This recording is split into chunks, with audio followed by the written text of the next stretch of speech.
तो अब हम लोगों के बीच में जो लागला पंचायत का जो मामला है, जो चंदन कियारी के अंतर्गत आता है, जिस ज़मीन को जो दिलीप बावरी का जो ज़मीन को जिन्होंने जो दबंग लोग जो कब्जा करके रखे हैं, जिस मामला को देखने के लिए जो ममता क्षेत्रपाल जी, जिनका वो लोग नाम बता रहे थे, उनसे मिलते हैं और उनसे जानते हैं कि ये मामला अभी तक कहाँ पहुँचा है और न्याय प्रणाली की जो व्यवस्था है उसमें इन लोगों को कहाँ तक न्याय मिलेगा।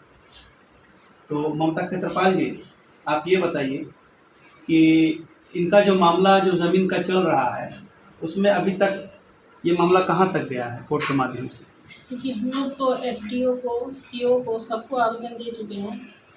कल शनिवार की नहीं, फ्राइडे को हम लोग डीसी ऑफिस में भी आवेदन दिए हैं। उससे पहले हम लोग आईजी, डीआईजी के पास भी गए। सारा जगह जितना मतलब हम लोग का कोर्ट के पहले जितना प्रोसेस होता है हम लोग कर चुके हैं। और एसडीओ को आवेदन देने के बाद ही सीओ साहब को आदेश दिया गया है कि वहाँ से मतलब काम को रोका जाए, और सीओ के आदेश थ्रू ही अभी काम रुका हुआ है। लेकिन सुन रहे हैं कि छुप छुप के वो लोग वहाँ उस जगह पर जा रहा है, काम कर रहा है, मतलब दुकान खुला हुआ है कुछ चीज़ का। तो जो जो आदेश हुआ है उसको रोकने का बावजूद जो वो लोग काम कर रहा है, तो इसके बाद फिर आगे का क्या जो कार्यवाही प्रशासन को होना चाहिए था, इस पर आप अभी क्या कर रहे हैं? उसमें देखिए, ये तो काम जैसे सीओ साहब का जो आदेश था कि वहाँ पर 144 लगाया जाए। अब थाना वाला 30 तारीख को हम लोग जैसे गए वहाँ 144 के लिए बोलने के लिए, तो बोला थाना वाला कि हम 144 कर देंगे। और वो अभी कल भी हम लोग फोन पर बात किए तो बोले कि 144 हो गया है। लेकिन 144 होने के बावजूद भी वो लोग उस ज़मीन पर जाके दुकान खोल रहा है, अपना सामान बेच रहा है। तो 144 यदि प्रशासन की तरफ से वहाँ पे लग गया है, बावजूद यदि वो लोग ऐसा कर रहा है, तो फिर उसके ऊपर कोई एफआईआर दर्ज हुआ है क्या? एफआईआर तो हम लोग लिखित दिए हैं। इससे पहले हम लोग SC/ST थाना में भी किए हैं, एसडीओ के पास भी दिए हैं, आईजी, डीआईजी। तो आईजी साहब हम लोग का तो मतलब छुट्टी में थे, बोले कि 4 तारीख को आएंगे। तो इसके बाद हम लोग अगला मंडे को मतलब जाएंगे परसों। तो अभी तक आपको क्या लग रहा है, क्या ये जो मामला दिलीप बावरी जी का है, जो दबंगों के द्वारा जो ज़मीन कब्जा करके रखा हुआ है, क्या इनको आने वाले समय में इनको न्याय मिलेगा? न्याय तो 100% मिलना चाहिए, क्योंकि ये जो पेपर है इसमें जो दिलीप बावरी 24 डिसमिल ज़मीन बेचा है, अगर इन लोगों के नाम से जो नगन माता और किंकर माता ये लोग जो अपना बोल रहा है कि हम लोग का ज़मीन है, अगर ऐसा होता तो सीओ फिर 24 डिसमिल रजिस्ट्री करने के लिए परमिशन क्यों देता? देखिए, ये पेपर है कि सीओ साहब LIDC साहब का आदेश है जिसमें 24 डिसमिल रजिस्ट्री करने के लिए दिलीप को आदेश दिया गया। और यहाँ पर पूरा मतलब लिखा हुआ है कि इसके बाद भी इनका 1 एकड़ 71 डिसमिल ज़मीन इनका बचता है। तो ऐसा अगर है तो फिर लखन बावरी के नाम से देखिए मोटेशन हुआ है, उनके नाम से रसीद भी कटा है। देखिए, लखन बावरी के नाम से, तो ऐसा कैसे हो जाता है? इसका मतलब सीओ साहब की गलती है।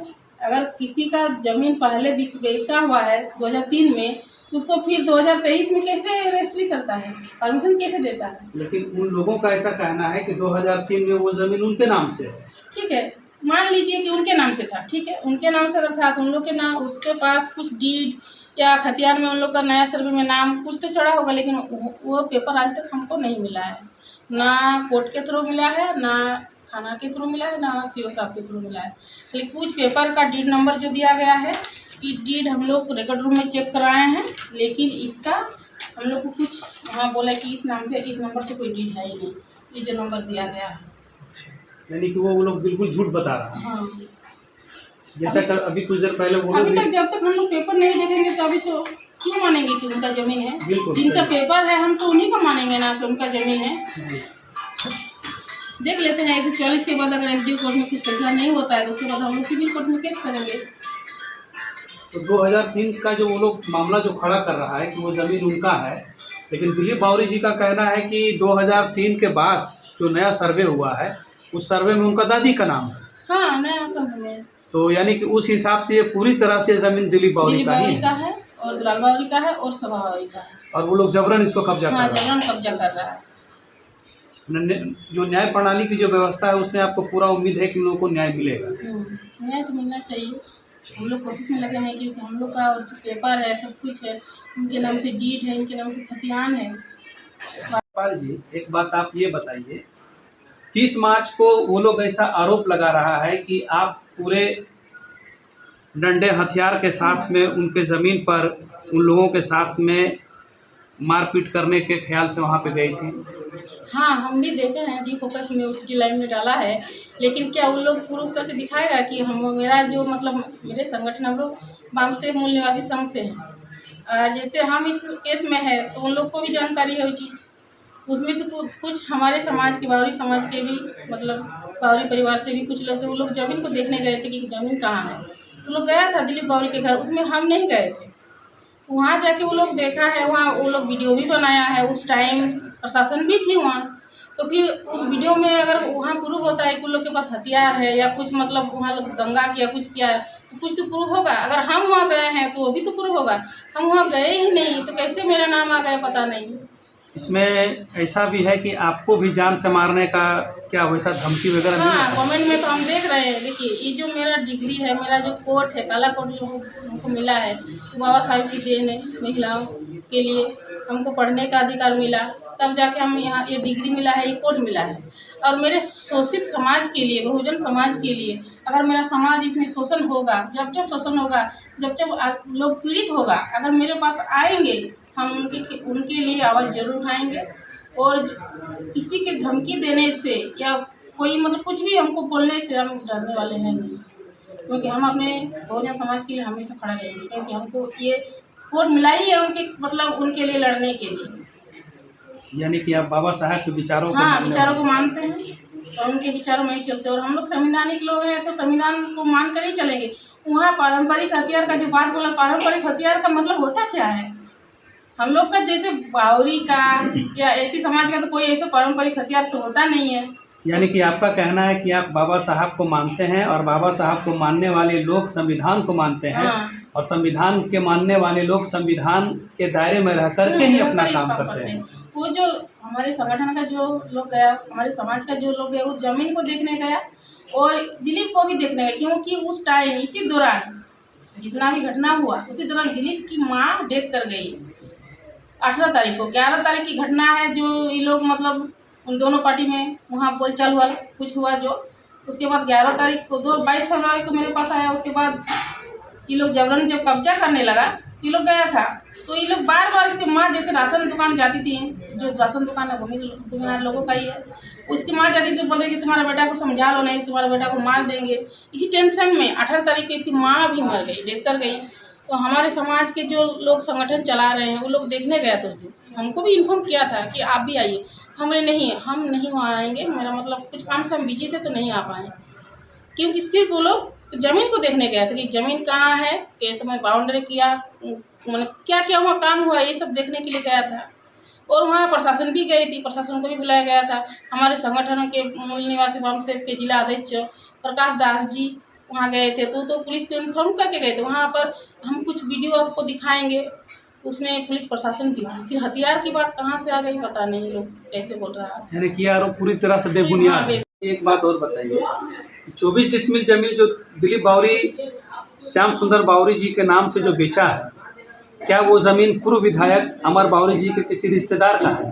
हाँ, तो श्याम सुंदर बावरी के नाम से जो जमीन 24 डिसमिल दिलीप बावरी बेचा है, वो हमारे पूर्व विधायक श्री अमर कुमार बावरी के साली जी हैं और लखन बावरी उनके ससुर जी हैं।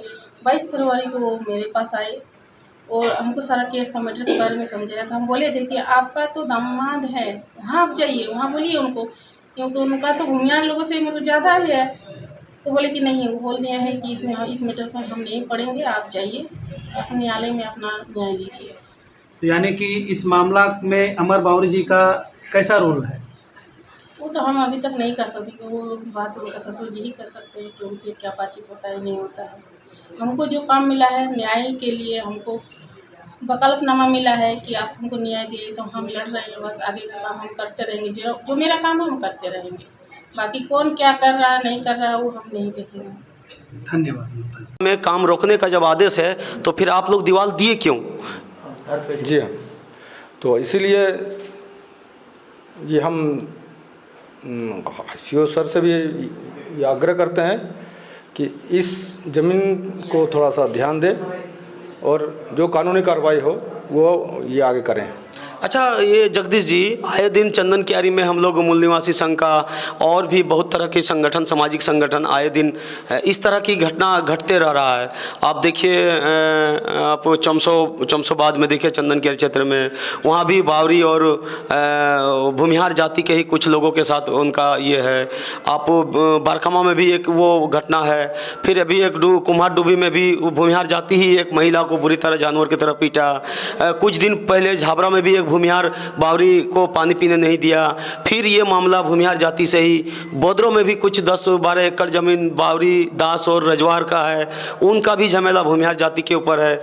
मतलब ये क्या मामला चल रहा है चंदन कियारी में, जबकि शेड्यूल एरिया है, शेड्यूल कास्ट के वहाँ मंत्री रह चुके हैं, अभी भी वहाँ के वर्तमान में भी शेड्यूल कास्ट का ही विधायक है। खुद अमर कुमार बावरी 2 बार विधायक रह चुके हैं, मंत्री रह चुके हैं, नेता प्रतिपक्ष रह चुके हैं।